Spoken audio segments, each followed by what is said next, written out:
Hi, this is Amrita Sukumar, and I'm bringing to you this podcast called Unsettling. Look around you. Everyone is trying to create their own story. Make a tiny change in someone's life by just following their passion, and in turn, inspiring the others to follow suit. This podcast brings to you stories of people who have defied the definition of settled set by the society and have created their own. They have found happiness in their version of settled. What is yours?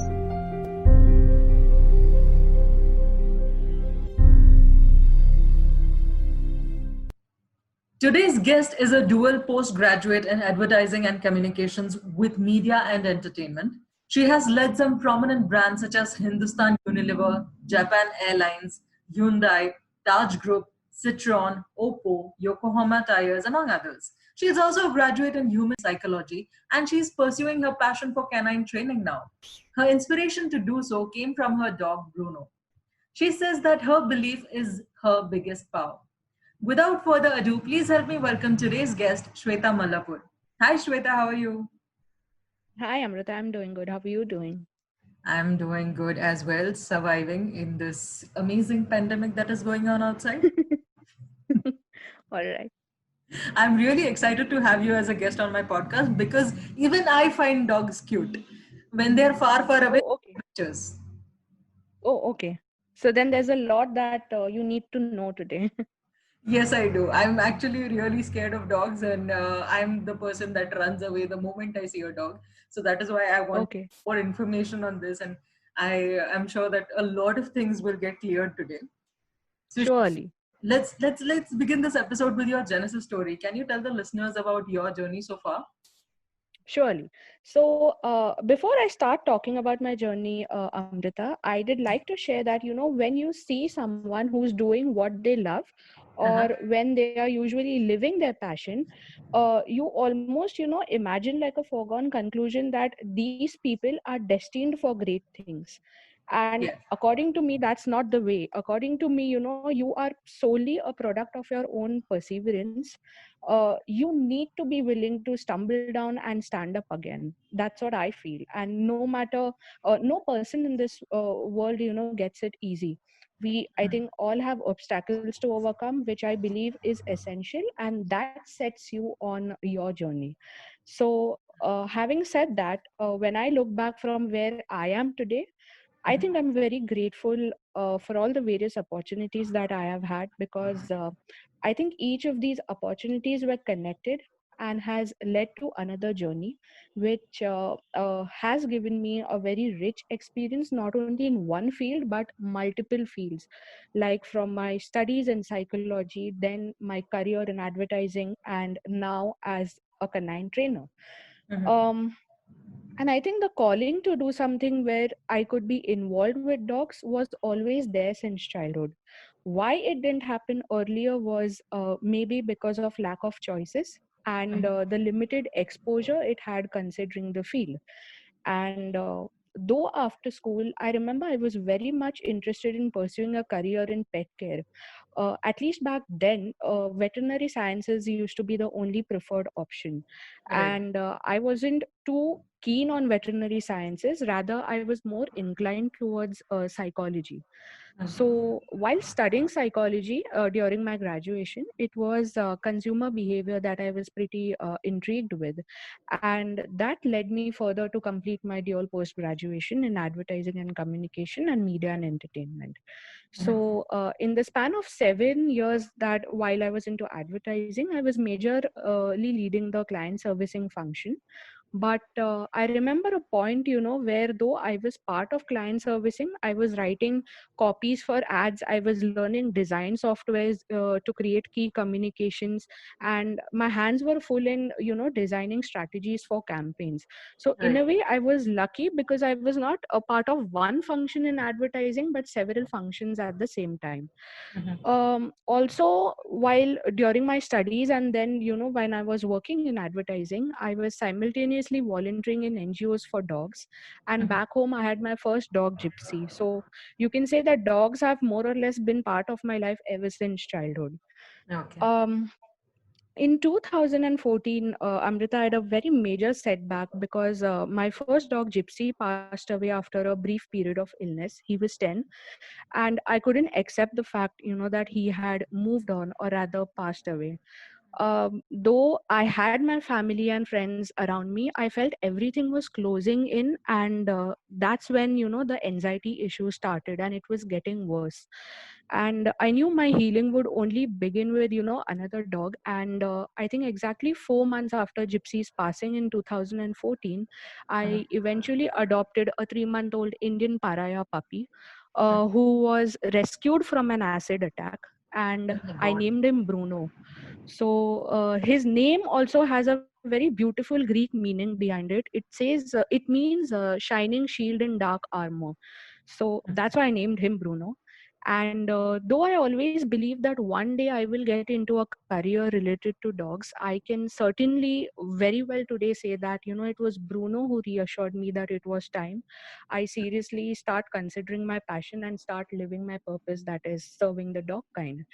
And today, when I look back and I see my journey from psychology student to an advertising professional and now as a canine trainer, I see these phases as blocks that were connecting to one particular puzzle.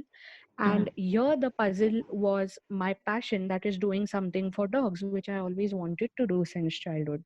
So, all in all, it's been a great, wonderful learning so far. And yes, the journey has been pretty evolving and exciting. Yeah.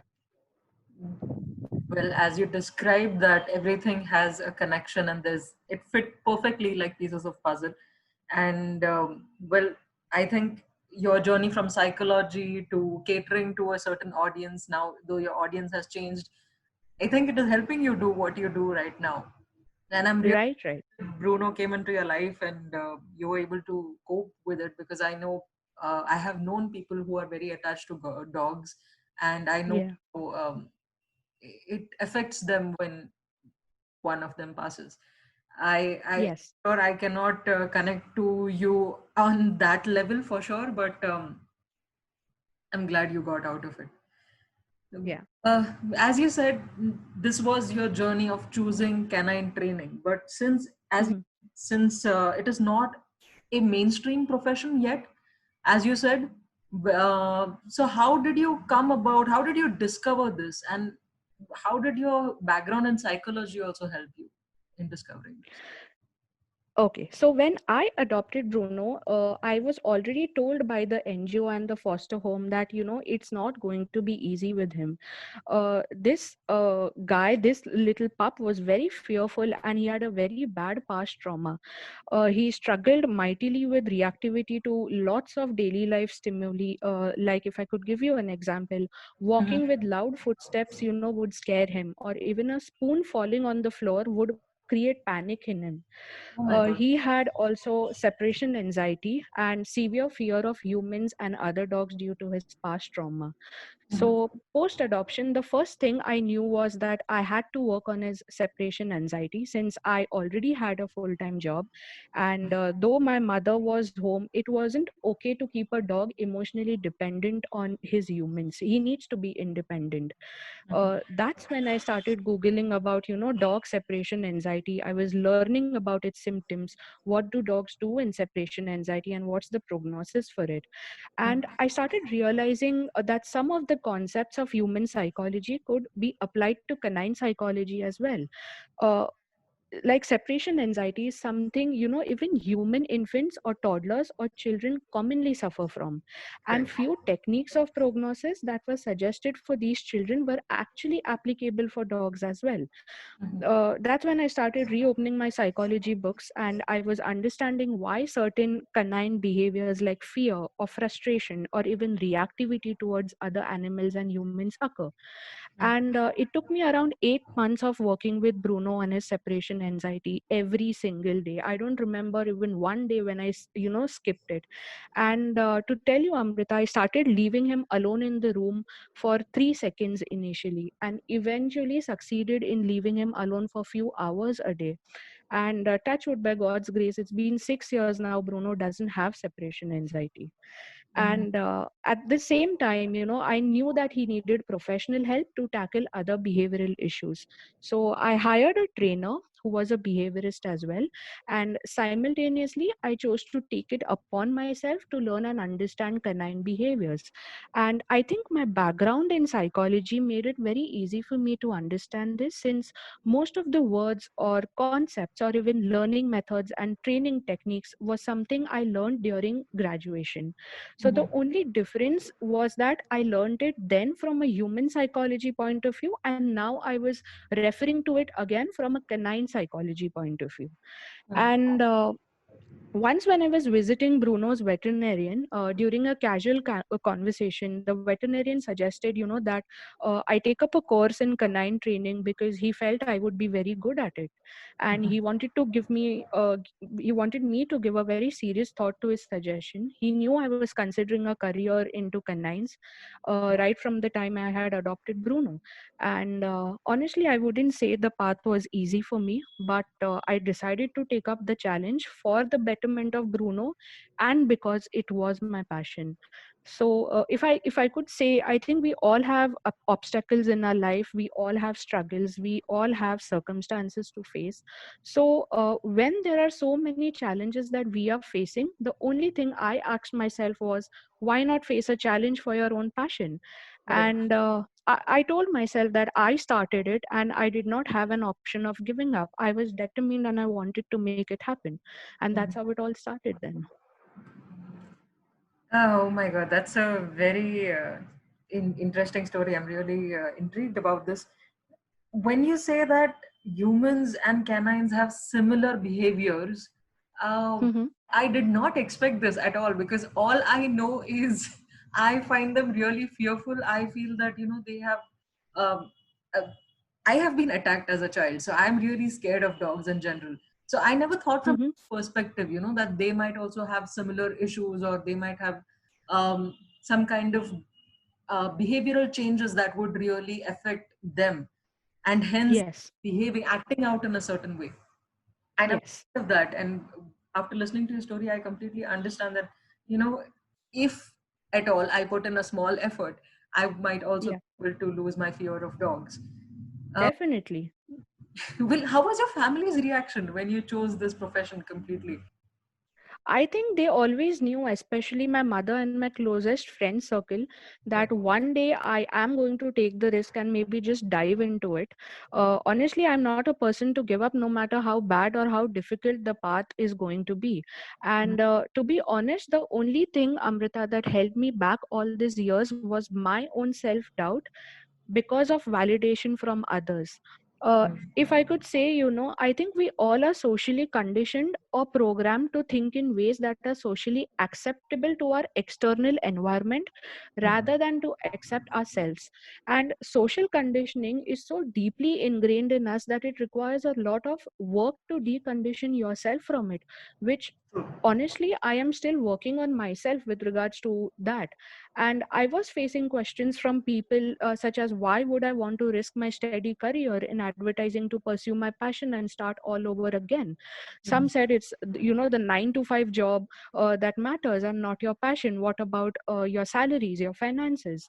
My path, as I said before, was definitely not easy. I realized that compassion for myself was much more important and not validation from others. And additionally, self doubt is something that it will only put you down further. And that's when I decided to speak to my family about it, and they were pretty supportive of it. My friends too said that maybe it was time. I think at the same time, Amrita, it's extremely important to have like minded friends who support you along with your family, because these friends as peer groups help you grow. So when I enrolled for the course, I made peace with myself that either I am going to be a successful canine trainer with a full time career, or maybe I will fail and never see the light again. Criticism is as it is going to follow, but at least, I will live in peace with the fact that I tried and took the chance, rather than being scared and never taking the chance. And not taking the chance would have been a regret for me later. And most importantly, I did not back down for Bruno. I think together we both have come a long way. Well, Shweta, that is absolutely true. I know that we seek validation, and that happens because we have been compared with others for a very, very Right. long time. Those, Right. Sharma ji ke betes and whatnot, the jokes people crack. Uh, Yes. it's actually true, since we have been conditioned to be compared to certain people or compared to certain standards or timelines. We tend to feel guilty when we follow something that we like. Absolutely. And I think social media has made it worse now. Yes, yes, it is absolutely a curse and a boon at the same time. You should know how to use it. That's all. If you don't know how, True, true. and if you are caught in the whirlpool, then I think there's no coming out of it. Yes. I am really glad that your family is on board and your friends are on board and you have such a supportive foundation for finding your, Yeah. thankfully. So, is Yeah. there an institute from which you completed this course, or it's something you did online or a certification? No, there are institutes, but this initially dog training was something that was not looked at, and today the field is evolving. So I wanted to opt for an in-depth course, that would provide not only theoretical knowledge to me, but also give me hands-on experience, that's practical training with dogs. And so I enrolled for an institute in Mumbai. Uh, in an institute in Mumbai for a foundation course in canine training. It's apparently owned by Shireen Merchant, who is internationally certified and a pioneer in dog training and behaviorism. So she's known worldwide, and she does offer courses in canine training, right from foundation courses to advanced aggression courses as well. Okay. So these courses are tailor-made by that institute or have been taken from some research already? These are tailor made. These These are are tailor tailor-made. made. Okay. Yes. So as a canine trainer, since you said that there are a lot of techniques, how do you understand and interpret what the dog is saying? Okay. Uh, Dogs, are very highly evolved when it comes to their emotional intelligence, their perception, and their problem solving skills. Let me know if it's going to get little complex for you, but I'll try making it as easy as possible. Okay. Now, the only difference between how a dog and how a human communicates is that we humans primarily communicate through our voices, that is verbal communication, followed by our hand gestures, our body postures and all. But dogs communicate primarily through non-verbal communication, that is the body language. Though vocalization such as barking or whining or growling is also a part of communication, body language is primary. So through this, dogs let us know their emotional state and their intent, that is how they are feeling, what do they want, etc. Now, when you are interpreting what a dog is trying to communicate, it is very important to look at the dog as a whole or in his entire body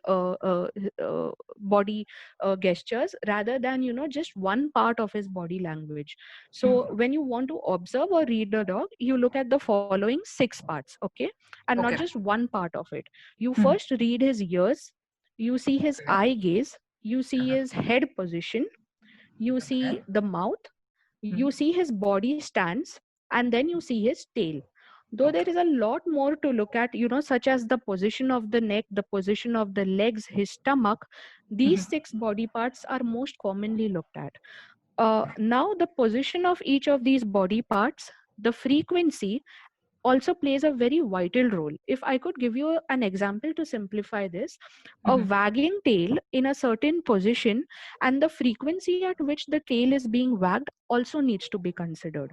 Okay. Okay. Uh-huh. I'm going to emphasize this, to you and the larger audience 100 times, that please Okay. do not interpret just one part of a dog's body language and make your conclusion. Make Right. it a rule of thumb to observe, to understand, to interpret the entire body language along with vocalization that the dog is displaying. Uh-huh. Why? Because a dog's, let me give you an example here. A dog's wagging tail does not necessarily mean that, he is happy and excited. We Hmm. usually think that, oh, he's wagging his tail, that means he's a happy, approachable dog. Right. No, it's a very wrong and a dangerous assumption that a wagging tail means a happy, approachable dog. A Okay. dog may be wagging his tail, but is staring at you with a very stiff body, which is leaning forward. Such a dog is clearly telling you that he is not comfortable with you approaching and is asking you to step back. Now, imagine you just see his wagging tail and decide to pet or hug him. The next thing you know is the dog has bitten you. And, Oh my you God, know, this I'm sorry to cut you off, but I have observed yeah. this with people, and there have been instances where people have told me, "Hey, his tail is wagging. Why don't you go pet him?" And anyway, I'm Yes, yes. That's where the yeah, misinterpretation happens. okay. And then we usually go ahead, and beat the dog or calling a bad dog, whereas in reality, the dog tried communicating to you that he wasn't comfortable, and Mhm. we misjudged him by purely looking at his tail. Correct. Now, dogs not only speak to humans through body language and vocalization, but they even speak to their own community members, that is, dogs, in Mm. body language and vocalization as well. Now, if you, Amrita, if you really observe a dog speaking to another dog, it's beautiful to see how they communicate. It's just going to take a little bit of time. Mhm. I'm sure it's not, it's a little complex, but definitely not complicated. If you're a good observer, you are going to learn it quite easily. So in a human to human world, having Mhm. eye contact is considered a very strong form of communication, right? Right. But in a dog to dog world, they do not engage in eye contact frequently. Dogs are very careful about their eye gaze when communicating with other dogs. I'm going to give you an example again here. So when Mm. a dog wants to threaten or express his dominance to another dog, he Mm. will engage in a direct eye to eye stare. If the dog on the opposite end doesn't want to fight, he will turn his eye away Oh, or yeah. avoid direct eye contact. This is to tell the opposite dog that, there is no, I'm not a threat to you and I do not want to engage in a fight. Now, Mhm. apart from turning his eyes away, the same dog may simultaneously display other behaviors such as, sniffing on the ground or licking his nose or yawning or just lying down. These are called as calming signals, which Mhm. the dog is showing to the other dog and is telling him that I am submissive of you and I do not want to fight with you. Now, in a human dog world, eye Mm. gazing takes several forms and meaning. A dog may be relaxed but is gazing at you to communicate something. Mhm. For example, Bruno starts gazing at me when he is hungry or when he wants to go down for a walk. Mhm. Mhm. And that's when, if I don't listen to him, if I or I don't, I try to uh, ignore him, then it will go to another form of communication, that is eye gazing and whining. Oh. So if we talk about vocalization, whining, growling, and barking, are the most common types of vocalization. Mm. But we'll talk about growling today because that's more important. Mm. Growling usually takes two forms, okay? Play growls and or warning growls. Now, Mhm. play growls are often heard when a dog is playing or mock fighting. If you closely listen, these growls usually sounds low in throat and are soft. However, Mhm. warning growls on the other hand are different. They usually start Right. out soft, but they increase in volume. The dog at the same time will take a certain body posture to accompany the growl. This Mm. kind of warning growl is to tell a human or any animal around that if you provoke me, I'm going to attack you. Okay. Therefore, what I am saying, is of Huh. very much importance now. One needs to keep in mind, that a dog should never be punished or disciplined for growling. Like if tomorrow anyone comes and tells me, that my dog just woke up one day and suddenly bit me, I Mm. am never going to trust that human being or what he's saying. Rather, I'm going to trust what the dog is telling me. And Mhm. often the owner tells me one thing while the dog has a completely different version, which shows Mm. that, he has been misinterpreted. And dogs that are punished for growling will certainly stop growling one day, but will start attacking directly if provoked because you punished him for giving a warning growl the last time. This could be Mhm. very dangerous in a case of an aggressive dog, as a growl might indicate that you are too close or the dog is not liking your behavior. Mhm. uh, Apart from this, it is important to interpret the dog. Let's say, the dog communicates in 5 groups of communication. The first one is a relaxed communication, followed by anxious communication. The Mm. third one is fearful. Fourth one is arousal, and the fifth one is aggressive. Now, a Okay. dog can either communicate from one group to another or may move from one group to another in a split of second. It all depends on the stimulus in the environment or the context in which the dog is. Amrita, this is just a gist of understanding a canine Right. communication. There's lots more to it. Like if I get an opportunity with you in the future to do a video session, I would be glad to do a presentation on how one dog represents himself when he's relaxed and how his body language changes when he's aggressive, fearful, or anxious. I think we can get into the details sometime. We can ask Yes. people if they're really intrigued about this topic, because I think this is very interesting. I don't think anyone knows about it at all. So we could get into the details. As I said, we could have a presentation maybe in video format, and people can join in and listen to this. Uh, Yeah. it's definitely interesting. I just At least with you, I would have like to have this session because your fear of dogs will really help in overcoming the fears. I have a big time fear, and hence I have this query. When you said that growling is an indication that you are not to invade that dog's personal space, and the dog is Yes. to be punished. So does that mean the dog is not aggressive in behavior in general? The aggressiveness has been stimulated because of certain factors in the environment. Yes. Yes, so he may not be aggressive. Like Bruno is not aggressive by nature, but Mhm. when he's having his chew stick, if you try to take the chew stick away, he will display mild growls, which is to show that this is my food, do not touch it. So that's when you have to understand that yes, it's important to give a dog his own space and respect his boundaries. Right. Okay. So, well, what are the various techniques that are used then to train dogs? Because I don't think every technique is the same for, all the dogs out there. Right, right. So, dog training techniques, are usually categorized into traditional training methods and then science or modern based methods. Now, Mhm. traditional training methods made use of very aversive and punishment based techniques that were very harsh in nature. Many Mhm. trainers, felt that dogs usually take a structural hierarchy, and then there is a alpha dog. Now, Mhm. in order to get the dog to obey the commands, the alpha dog needs to be broken, and the human has to take the place of the alpha, which is not true. Oh, Okay. okay. And not that the traditional methods of training have completely stopped. In fact, in India, it's very much rampant today. Mhm. Science or modern based training emphasizes that dogs need to be treated in equal regards and as companions, Mhm. because dogs look up to us, and like us, dogs have emotions. There are ways in which they express it, and every behavior of a dog has a scientific meaning to it. And science based trainers try to train dogs in the most human ways possible, taking into account the dog's psychological needs, his natural ways of learning. They Mhm. understand the fact that respect is earned and it cannot be demanded.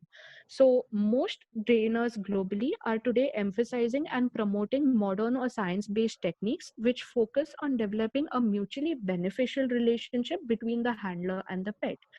Mhm. These techniques are relationship based, are reward based. There are many other techniques, but the primary focus is to understand and develop your relationship with your pet and work in ways that help instills trust in pets. What is more important, this is for the general audience at large. One needs to always evaluate a trainer before you go ahead and hire him or her. Mhm. Hiring a wrong trainer will have dangerous implications. Hence, please know the trainer well, understand what techniques he's using, and then decide accordingly. In extension to this, I have one query. Now that you are a canine trainer and you have that kind of an information or experience as to how dogs behave, when you train a canine and you hand them over to the owner, how Hmm. do they know how to behave in that certain scenario, right? For example, if I'm a dog owner and I come to you, Yeah. I mean, the dog is trained, but once you give the dog back to me, I don't know how to behave with the dog, right? Do you Yeah. train the owners as well? Yeah, we take the owners as well. And right from the beginning to the end of the training program, We handled it with the owner as to how it needs to go, what is the dog communicating, why is he communicating this way. So then the training is not only for the pet, the training is of the human as well. Okay, so you train the human as well. So, Shweta, I would like to ask you, what is the most difficult aspect of dog training? I think the most difficult aspect of dog training is surprisingly not the dogs or the behavior. It's the Uh-huh. humans and the pet owners, to be Okay. honest. So people assume that dog training is fun because, a trainer gets to be with dogs 24/7. Mhm. Though that's true, the real training is that of the humans, is that of the families that own the pet. Amrita, there's a very good saying that in order to fix a problem at the lower end of the leash, where the dog is, you Mm. need to first look at who is holding the leash at the other end. Uh, Okay. we usually say, that it takes a village to raise a child. Uh-huh. Similarly, it takes a family to raise a very well behaved dog. And especially when your dog is under training, the entire family has to pitch in during the training. Because you can hire the best trainer in the world and still not see results if you are not consistently proactive. And I think the secret to a successful relationship is your involvement as a family. See, we as trainers or behaviorists will always be there to support and to help. We are there to give advice, we are there to show how to do things, what to do, how to communicate. But at the end of the day, you are the one living with your dog and not the trainer or the behaviorist. Hence, I think it's very important, but not for one member in the family, but for the entire family, to pay attention when the training is there, to follow the advice of the trainer or the behaviorist, and most importantly, ask questions. And it's important to owners, to be willing to change, to see and perceive, to be willing to put in efforts, to be willing to be in control of their emotions, to not get their ego in middle, their anger, their frustration on their dog because the dog did something wrong or because the dog didn't follow your commands. Coordinated and cooperative efforts during training not only helps a trainer but goes a very long way in creating mutually beneficial relationships with the family and their pet.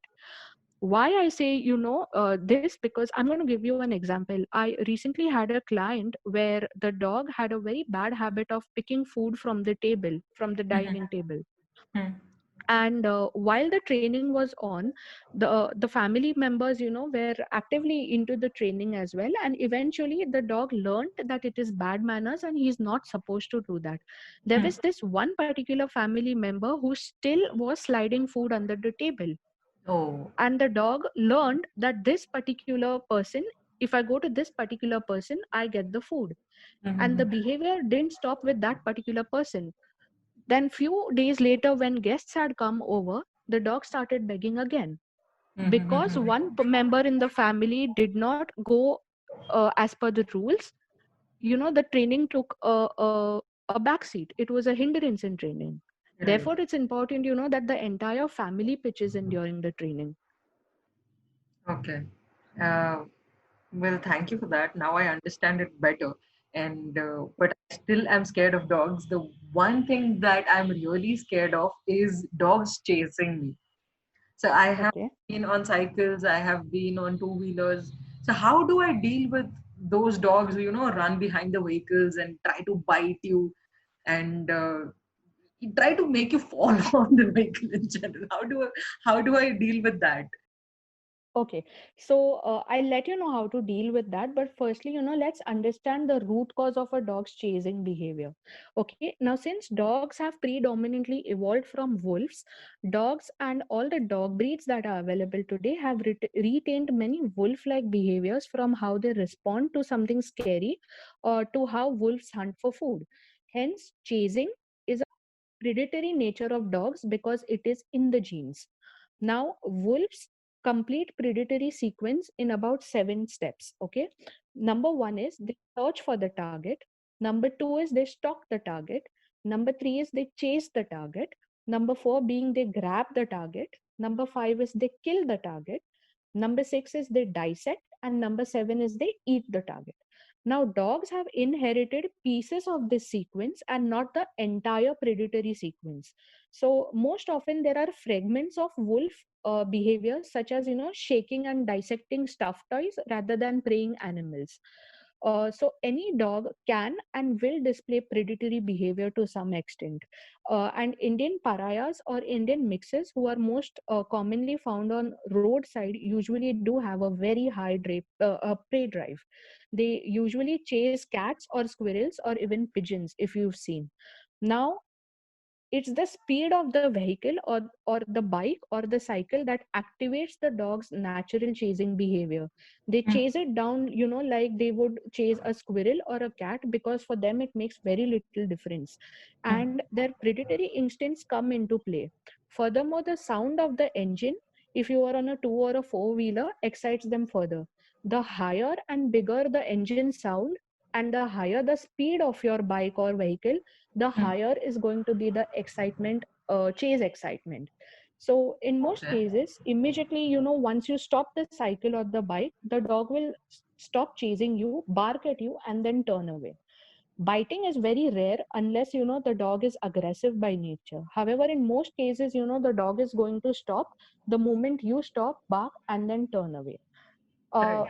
A few things, that I suggest you keep in mind, when such incidents happen is: number one, do not run, Okay. because your running activates their instincts of chasing.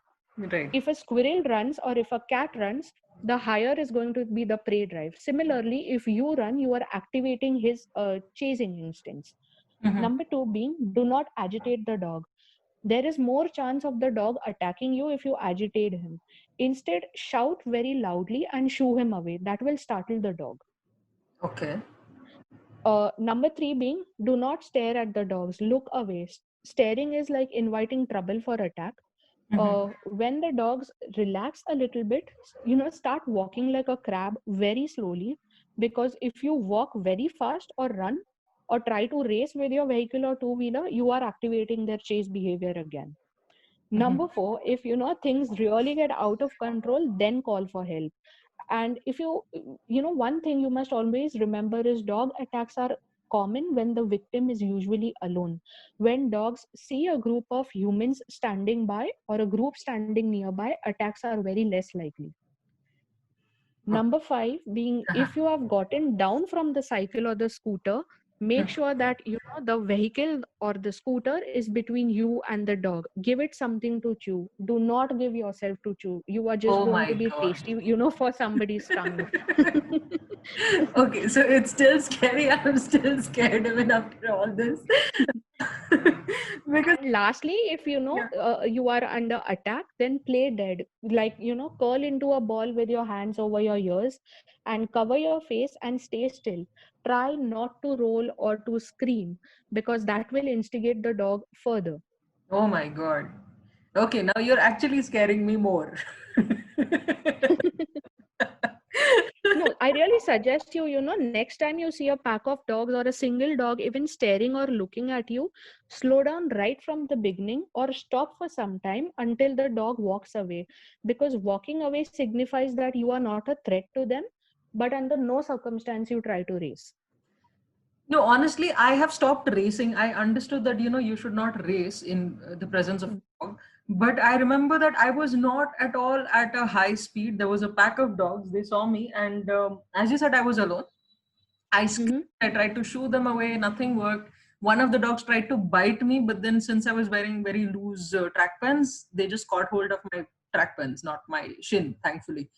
But Okay. at the same pace, I did not get angry. I did not get scared. I, touchwood, know how to control my emotions. So I did not Mm. try to get a little aggravated, but I was screaming at the same time, but there was no avail. But after Okay. a certain point, that means I know that maybe it's their territory or some sorts. So after that certain point, they stopped following me. Yeah. That is what happened. So see, apart from the chasing behavior, a dog may chase you for several reasons. Because one reason may be because you intrude into his territory, which is a very rare case.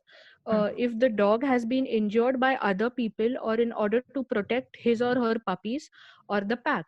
Though these reasons are very, very rare, the major reason is the activation of the prey drive, which is in the genes. Mhm. So, in short, I have to follow my own advice and keep away from dogs as much as possible. No, definitely not. Oh my god, playing dead and all, I don't think I can do yet. I think I'll scream. You play dead when you are under attack, when he's already grabbed your leg Yes, or something. yes, for sure. But after that, I stopped cycling. I usually used to go in the morning at 6 a.m. And I was so scared Okay. after that I stopped. I said, I will go in a closed car so that they can't attack me from any direction. Okay. Well, I have this query for you. Now, these are Hmm. street dogs, but Hmm. more often what happens is dog owners feel that their dogs are not scary, and Hmm. they tell you, they ask you to pet their dogs, or they don't put their dogs on the leash. And Hmm. how do I deal with that? How do I tell them that, I am really scared of your dog even though it's your pet? And how do I not run away? Is it real that if I'm scared the dog can sense it? Yes, he can sense your emotions. Okay, Dogs can do that. I'm really uh, scared now. I must tell you, this is a very, important and a great question you have asked me. I think it's needed. And having said that, I am going to burst some bubbles so that, we as humans learn to accept various perceptions, and most importantly, learn to respect each other's choices rather than getting offended with it. Right. So I'm going to first divide your question into three parts. We are first going to talk about responsible ownership. Then Mhm. let's talk about dog socialization, and then emphasize on dealing with the fear of dogs. Correct. Okay, so so with responsible pet ownership, it does not only involve, considering behavioral, mental, emotional, and physiological well-being of your pet, but also the etiquettes and the mannerisms that you undertake as a responsibility to manage your pet's behavior, in order to ensure that, you and your dog are being very courteous community members. Now it's simple, Amrita. If as an animal lover, if I expect my choices to be respected, then it is equally important for me to respect the choice of my fellow community members. If you live with this simple perception, I strongly feel, you are contributing to help maintain an environment that is equally cordial and cooperative. Now let's talk about the etiquettes in responsible pet ownership. There are a few points that I did like to share. Number one being, before you let your dog greet a stranger, irrespective the stranger is a human or a stranger with another dog, always ask Right. first and respect the other's response, because no matter how well trained your dog may be, if the stranger or the dog has extreme fear of other dogs, you are putting the opposite person under extreme stress. It's very simple. Imagine if, you are scared of cockroaches, and I lock you in a room full of pests or cockroaches. What are Oh you my going god. to do? The stress True. that, you will experience, the panic you are going to be under, is exactly what happens to fearful dogs or fearful people who are uncomfortable with other dogs. Therefore, always ask. If the stranger or the pet owner says he isn't comfortable with your dog, there is absolutely no reason to get offended. Just walk away. Hmm. True. Number two being, always leash your dog on walks. Not everybody is comfortable around dogs. Keep your dog close to you, and always stay alert. Your leash should be short enough to prevent your dog from contacting or jumping on a passerby. That brings me to number three. If your dog does something to upset someone, that is jumping or barking, please apologize to them, and then next time take measures to prevent the situation from reoccurring. No matter how well trained your dog is, what matters is how well behaved your dog is. And no matter how well behaved your dog is, what matters is how well mannered you are as a owner and you are following the etiquettes. Now, this brings me to the next topic, that is dog socialization. Now, socialization as a word has been confused. Socialization does not mean that, playing around with every other dog that comes across, or jumping or being excitable with any person you come across. The term socialization simply means that, the learning process that a puppy or a dog must undergo in order to learn key life skills to ensure that, it is happy and confident in its environment and can communicate effectively in its social group. That's why, as owners, it's very important for us to observe and supervise how much our dogs should interact with other dogs or with other people, how they should interact, and when should they stop the play or interactions. Right? Now, this brings me to your topic of dealing with the fear of dogs.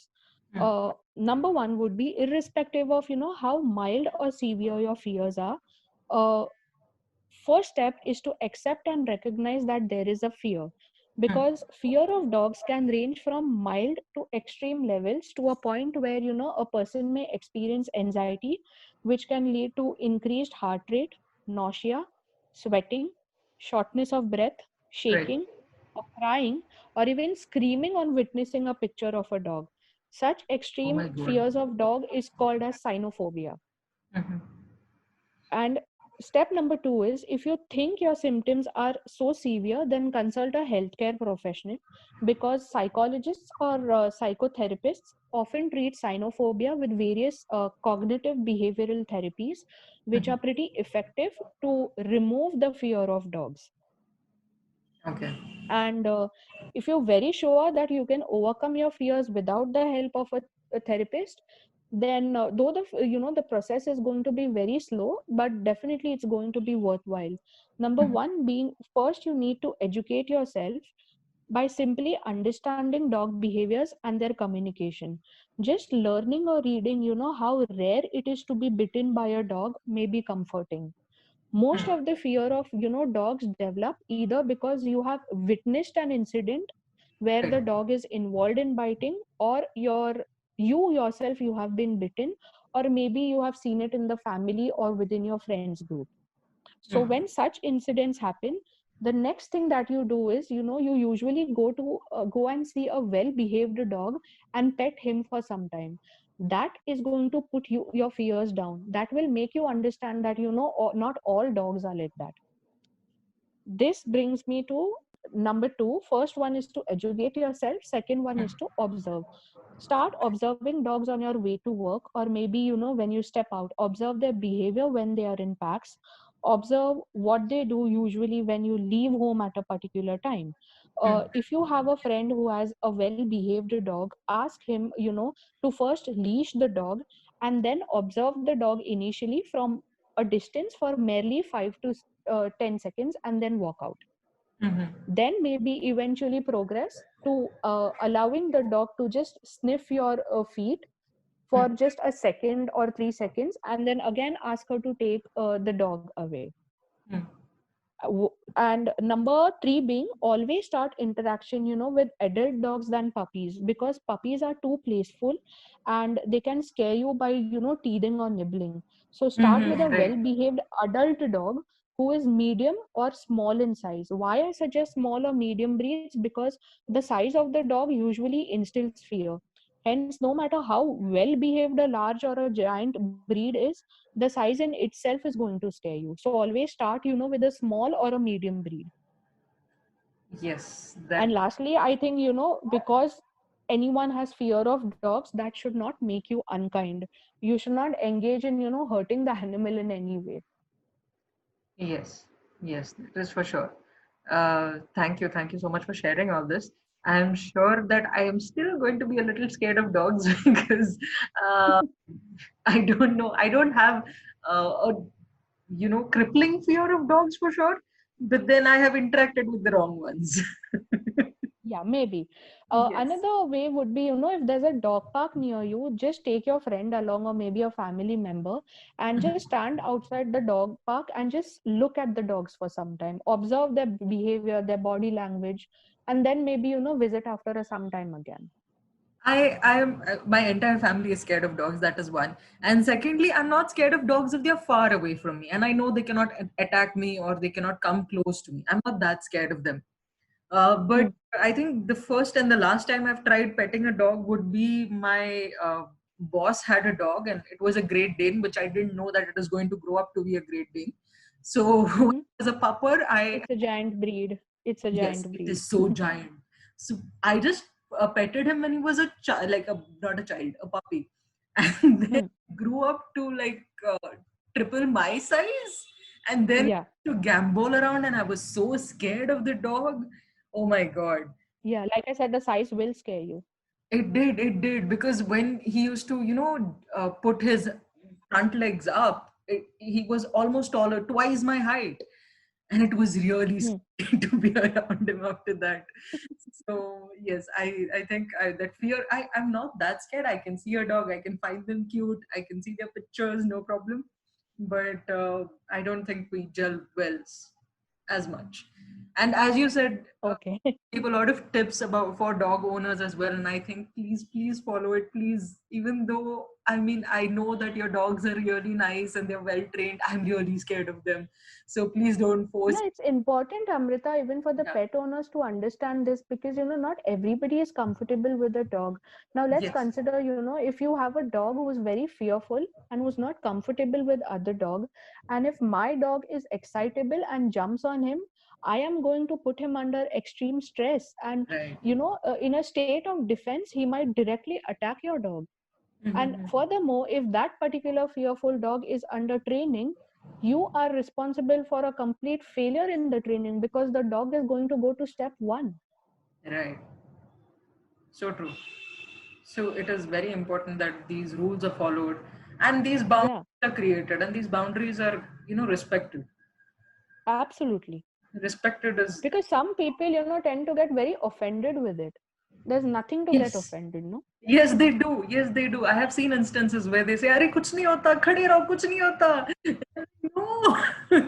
So I have had a dog who came on me and licked me all over, and I Hmm. was told that that if you are scared, the dog can sense your emotions, and hence I held my breath for the entire 3 to 5 minutes that the dog was on me. Hmm. The dog was like jumping on me, licking me all over, and I was literally holding my breath for the entire time, hoping that that dog couldn't breathe my fear. that, that So next time, you can try the cockroach thing that I told you if you're not scared of cockroaches. I'm scared of cockroaches also, but then I think I can Okay. have a plastic one somewhere. Yeah, you can just throw on that person, and make him realize this is what I go through. I will definitely try that for sure. Oh God, I need to open Amazon right now. Cockroaches on sale.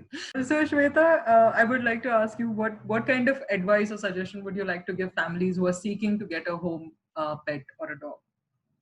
Again, this is a very essential question that you have asked me because a majority of dogs, are left on the road or given up for adoption because of wrong decisions made by families due to, lack of informed choices, lack of understanding and knowledge, or because they have been directed the wrong way.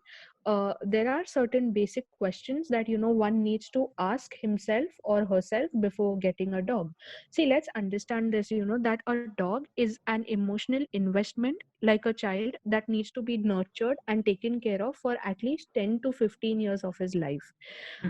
If you have a baby, you do take care of his needs as an infant, right? As a toddler or as a child, and tomorrow as a teenager, and so on. Similarly, the dogs too have needs. You need to take care of his emotional, mental, physiological, as well as behavioral well-being for the rest of his life. And furthermore, a dog is going to be emotionally and financially dependent on you to fulfill his needs. Therefore, in my opinion, I would suggest whenever you decide or you plan to get a dog, please get in touch with a trainer or a behaviorist who will help you with a pre puppy or a pre dog counseling.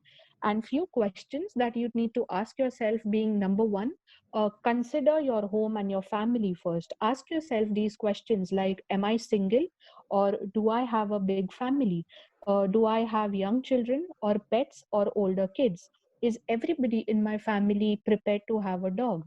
If not, consider first fostering a dog for some time. See if the responsibilities, that you have during fostering is something that you are willing to do for the rest of your life.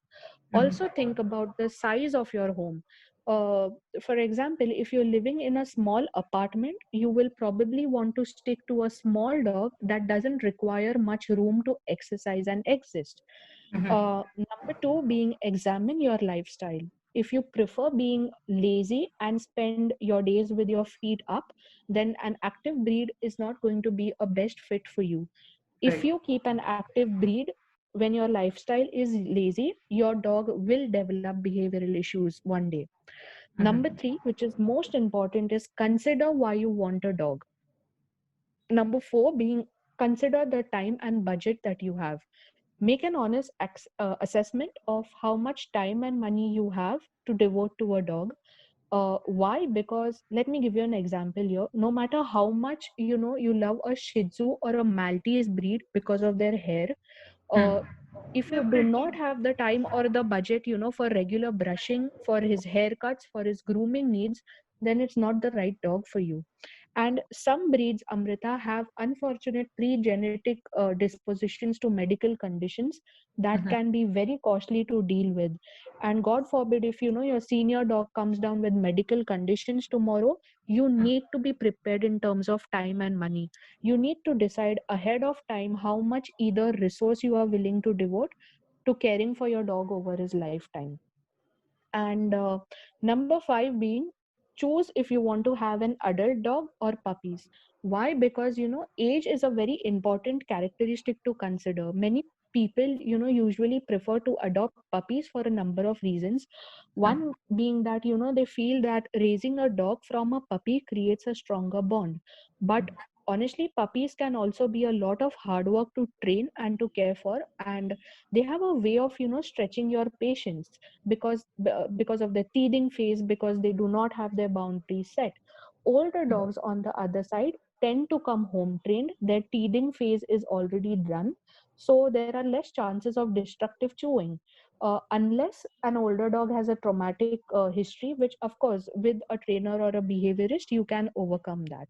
Once you are very clear on these five aspects, the trainer or the behaviorist will accompany you to run certain temperamental tests that will determine the emotional and behavioral well-being of the puppies or an adult dog, irrespective you are adopting from an NGO or from an ethical breeder. And at the same time, if you are buying from an ethical breeder, at the same time, if you're buying from an ethical breeder, then the trainer will help you choose who is an ethical breeder with a genuine interest for dogs. Or if the breeder is a backyard one or has puppy meals, who's sitting just to mint money with no consideration for what your needs are. And I'm going to say this 100 times. Do not buy puppies from backyard breeders or puppy meals, because you have absolutely no idea under what circumstances the mother has to give birth and under what circumstances the puppies are raised. And an ethical breeder will help you solve your queries, will ensure the well-being of his puppies, will care for the puppies. If a breeder is invading your questions or is asking you to take the pup because it's last from the lot, then it's a red flag. Do not go to such a breeder. And ethical breeders have a very sound knowledge about the process, because breeding is a science. And Amrita, in the age of an internet, anybody can give you a false certificate or a paper claiming the genetic history of dogs. Therefore, and this is a point where most families go wrong, either because of lack of knowledge or less informed and wrong choices. uh, Therefore, it's very important to take the help of a trainer or a behaviorist who is going to give you pre-doggy counseling. And lastly, do not be in a hurry to get home a dog. Do not ever give dogs as gifts to your loved ones, because a dog has a right to live a respectable life. Okay, thank you for this information, because I had absolutely no idea that so much goes into just adopting a dog.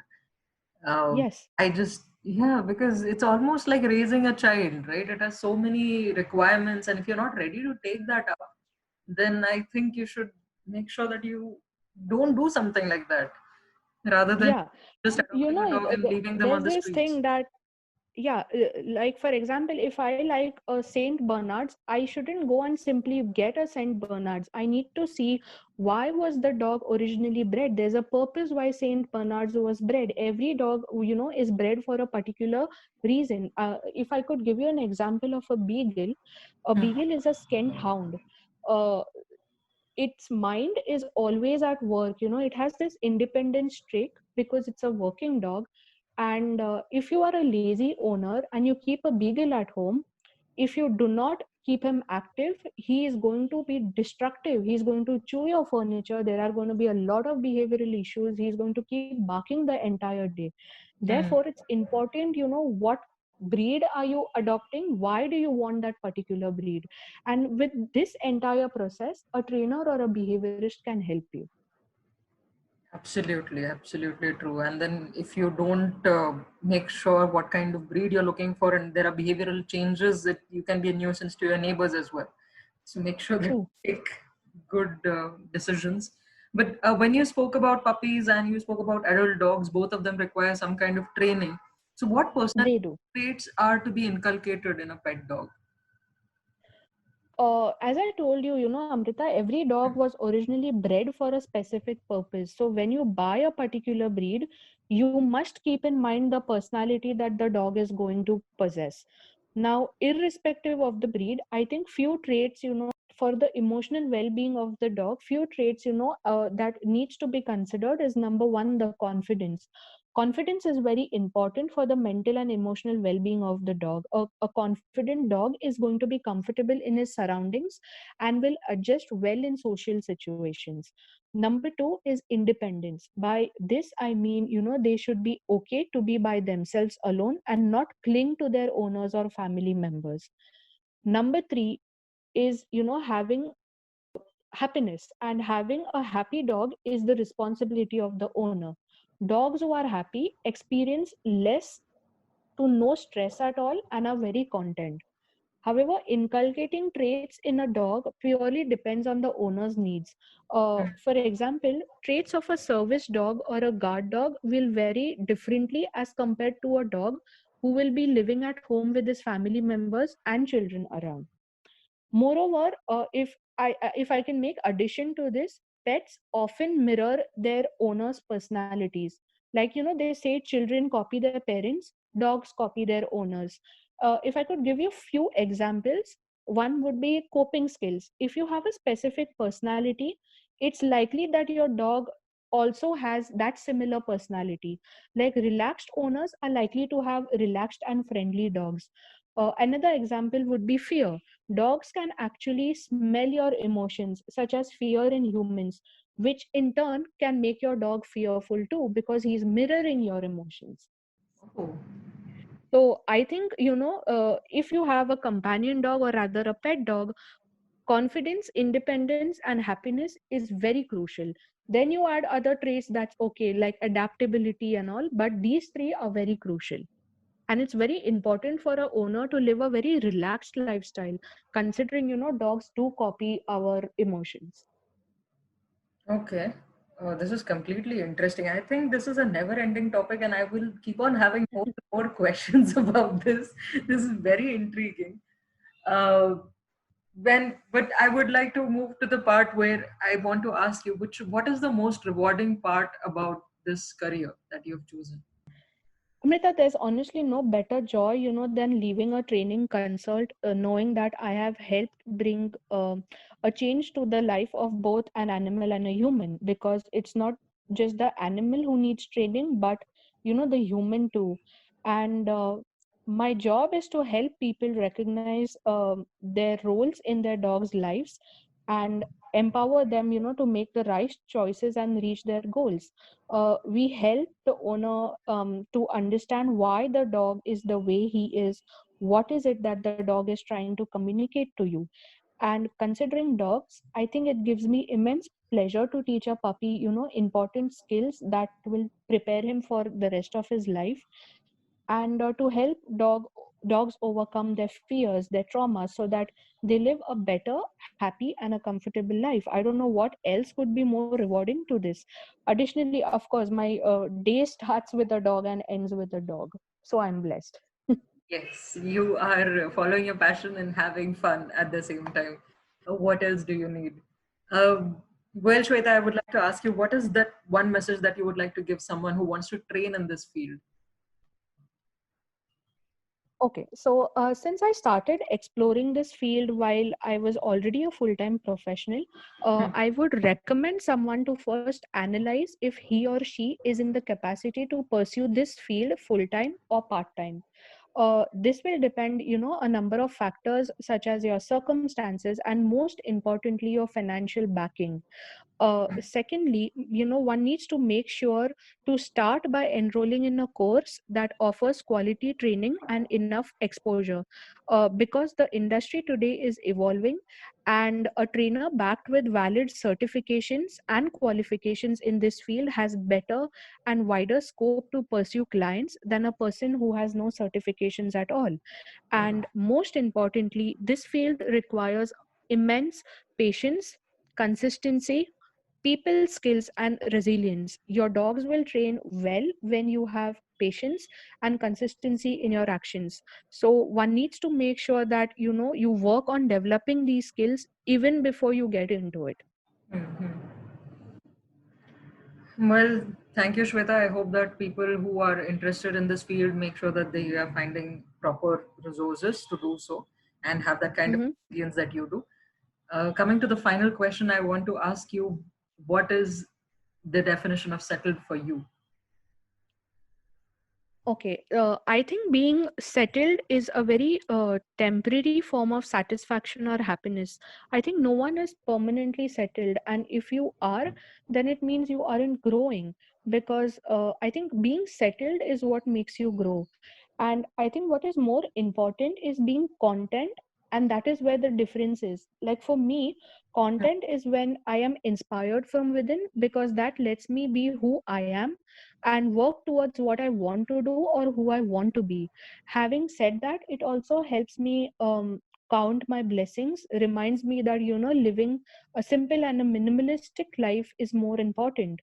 And I think your state of content is largely hindered when you start comparing yourself to others, when you start compromising on your beliefs because you have societal pressures, when you start compromising on your spiritual, emotional, and mental well being to make everybody happy apart from you. So, therefore, I think, one needs to be grateful to yourself and to your life, and most importantly, be very grateful for having your loved ones. And lastly, open your kind hearts. Animals are genuinely, I think, a blessing to mankind. Learn to coexist, because animals, along with us, share the privilege of having a soul. Yeah. Thank you. Thank you so much, Shweta. I'm sure that people will make sure that they don't compare themselves with anybody, coexist with all forms of animal life, and have some kind of an insight about canine training. They will face their fears after this. I don't know whether I will, but hopefully someone else will be inspired to do so. And Yeah. I think, Shweta, we should have another session. I'm really interested in this. Let's actually discuss about this after this entire podcast is cut. Absolutely. I'll be glad to do it. Yeah. Let's do another session and let's have people come in and ask their questions as well, because I think Mhm. the topic people would be really interested to know more about, and there is not much information out there, as far as I know. Uh, so it would be nice to know certain things from a canine trainer. Yeah. Thank you, Shweta, for coming on the podcast. Thank you for sharing your insights. Thank you. Thank you so much, Amrita, for having me over. I would like to say something to you. I think I'm very blessed to be part of this wonderful vision that you share. What you are doing to help bring about, a wave of change in the lives of people to uplift others in your way is simply incredible. So thank you very much, for giving me this opportunity. You're too kind, Shweta. You're too kind. I think the story is worth being told to the world, and I'm glad that I was a medium for it. Shweta, I would just like to ask you if there is any page that people can follow and they can get in touch with you if they have any doubts or queries. That would you be able to share that? Yes, I'll definitely share it with you. Yeah. Okay. So I will be adding the links in the description. Please make sure that you follow her. If you have any doubts, you can definitely get in touch with her and she will be there. Thank you. Thank you so much, Shweta. Thank you for coming on the. Thank you. Hello, people. Thank you for tuning in. If you like this episode and you like Unsettling, all you have to do is give me a feedback. And for that, please visit my Instagram page, that is amritasukumar_unsettling. And well, you can send me a DM or you can send me a mail. All the details are there on that page. I would love for you to just tell me how you feel. Yeah. And if you would like to share your stories, you have to let me know because I would love to listen to them. Till then, stay tuned to Unsettling. Like, share, subscribe, follow, let your friends know, and stay safe. Yeah? Bye.